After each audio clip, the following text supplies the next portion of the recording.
שלום, היום אני הולך לצייר את היוטיובר בנן הטאג. היום אני רוצה לפתוח פינה חדשה בערוץ. בפינה הזאתי אני הולך לצייר את המפורסם שתשלחו לי או שאני אבחר, אבל גרוע, לא טוב גרוע. בוא נתחיל בפרצוף שלו. יש לו פרצוף מאוד קופיף כזה, זה לא יהיה קשה כי הוא מכוער, לא שמעתם את זה ממני. אני אתחיל לצייר את הראש שלו בסגנון סקווידוויד כזה, ואז עיגול שמכסה הכל עוטף אותו.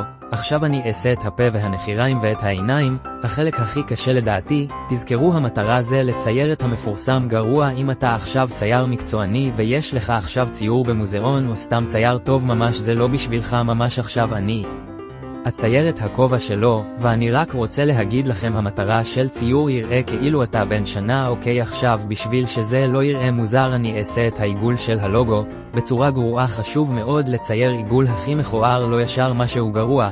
אם אתם רוצים אתם יכולים לצייר רקע, אני לא טוב ברקע וגם לא בא לי לעשות רקע, אז אני לא אעשה. אז זהו, זה הציור שלי להיום, ואני אראה לכם את התוצאה הסופית בסוף הסרטון. אשמח שתכתבו בתגובות איזה מפורסם אתם רוצים. התוצאה הסופית.